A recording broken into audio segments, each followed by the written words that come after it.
got through our retreats, our annual retreats, and in the Senate, there's a big movement by Senator Steinberg and Senator Bloom to invest more in universal preschool. But I think we should change part of the discussion, given the complexity of the budgets and our priorities and adequacy, is to fund programs that can demonstrate they're effective in whatever field. So we've thrown a lot of money at poverty. I think I could cut Caltrans by 25%. Nobody would notice any kind of difference. There are other states, Washington in particular, is much more performance-driven, and all of us have supported this. So it's not just a question of priorities in terms of the subject area, it's being smarter. And it's very strange in a state like California, where the private sector is amazingly innovative, how lacking that is in state government. I have a committee, select committee on innovation, excellence, and accountability in government, and I met with the legislative analysts, and I said, can you give me some examples? He said, I've worked for the state for 35 years, I can't think of any. I know there's some out there. So that's not to say there aren't a lot of great people doing a lot of great work, but I think too much we've done budgeting based on political perspectives, and it should be more based on performance and accountability. Now, with regard to, we're going to get the audience questions soon, but specifically on transitional kindergarten, which is your leadership's position on both houses, have said that's a priority, we want to get that, and Senator, if you'll soon get to Congress, you'll find that leadership can speak, but members may not listen. And I was wondering if, in regard to what your views on that quickly, if that should be a priority this year, or wait, given all that. I think it should be a priority, but back to your original question, are we doing too much too soon? Everything we learn from other developing countries and everything research has shown us all about how the brain develops and the cognitive investment we may need to make in human beings at conception and their earliest growth, particularly with the social model that's changed so much in two-income families. If we're going to be competitive, we have to invest in some form of universal preschool. And we've done it on an ad hoc basis in this country, this state, very well, but the rest of the world and most of the developed countries already do it. And the developing countries know you have to do it. And this is the same time, as I said, where all the research is telling us this is one of the best investments you can make. Well, I'm really happy we're having the discussion, because if the governor had his way 2 years ago, people wouldn't even know what transitional kindergarten is. He wanted to eliminate it, and we fought very, very hard in the subcommittee and in the assembly to save transitional kindergarten before it even had a chance to start.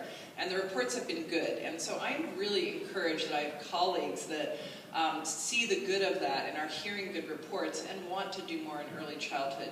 Is this the year to make that commitment? I'm not convinced of that. I think we need to get a lot more information. I think we need to look at different models and different, perhaps, blends of approaches when we look at the whole 0 to 4 spectrum. So right now, I think it's really early before we've even gone through months of our budget hearings and heard from our stakeholders. I want to hear from superintendents. I want to hear from PTAs. I want to know how they feel about the budget before we start making commitments, large, multi-year, ongoing commitments to transitional kindergarten. I'm still supportive. I'm a transitional kindergarten, TK warrior is what we called ourselves the year that we were fighting to save it. But I think that we need to give schools a break right now. There's still so much work they're doing. There's issues around classroom space. There's big issues out there to get this done. I want to get it done. And so in that sense, we agree with that goal, but this year is probably not the year to do it wholesale. Let's look at other breakdowns in two. Maybe one thing would be to look at like the bottom third performing schools. Back to Mark's point, where would we get the most for the investment as well? So there's a lot of discussion to be had on it. Joe? Some of you know I voted against the original TK bill, and I always advocate for universal preschool. I think early child education is critically important. But at the time we implemented it, or we passed it, what we did is we took the eligibility date for kindergarten and we moved it from December to September. And in doing that, you had a cohort of students, roughly 25%, that weren't going to be able to start. And particularly in impoverished communities, you know, for parents, that meant they would have to make childcare arrangements and everything else. So the money that was saved from that, about $700 million, was taken instead to create transitional kindergarten, but just for kids born in September, October, November. So if you have a child that's born any other month of the year, you don't qualify.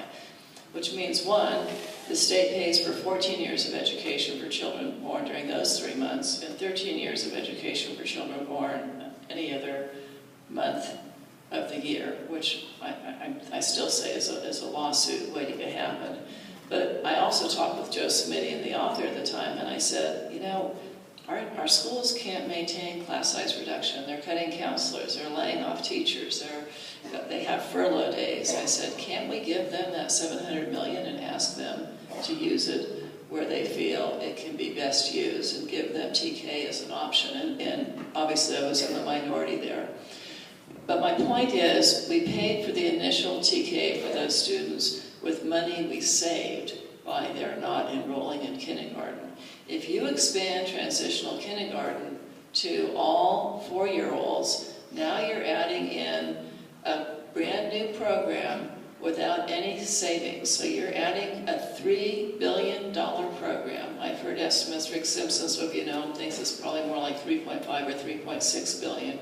You're adding in a $3+ billion program to the Prop 98 guarantee at a time when our revenues are starting to recover.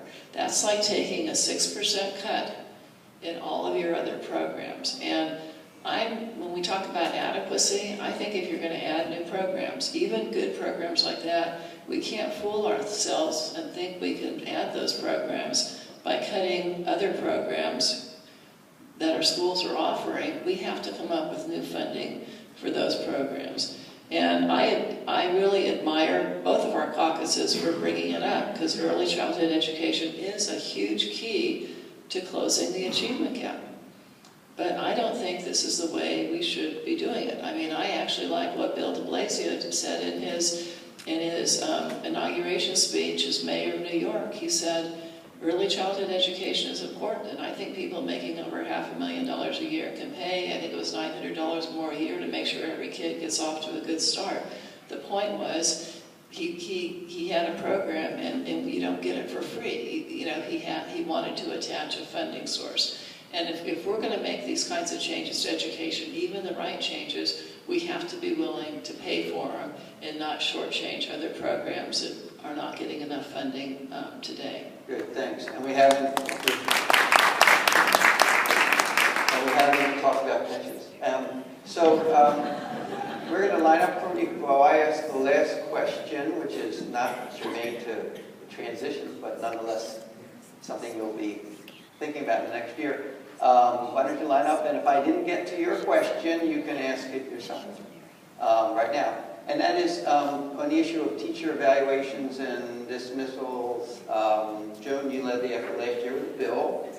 Now that is in court with the issue of Vergara versus State of California. And also, there's a possibility that this will be on the ballot in November. One proposal is out gathering signatures right now for EdVoice, and the second one, which probably will be endorsed and led by students first, will rewrite the dismissal law and end tenure. In the next session, do you think that should the legislature deal with any of these issues? And quickly, if all three want to respond. I'm on the dismissal issue. My bill wasn't about dismissal. It was about shortening the appeals process, which can take 1.5 to 2 years and cost $150,000 to $200,000 or more. I'd be happy to tell you what it did at lunchtime, but I also want to thank PTA. You're one of the few organizations that actually read the bill. The evaluation system, I believe, can and should be improved. In my conversations with the governor's office, they made it clear they are not interested in dealing with evaluation this year. I think it's partly because, as we started out this conversation between Common Core and Smarter Balance and LCFF and LCAP, they feel that we're putting enough stress on the system. I guess it will be your choice in November, perhaps.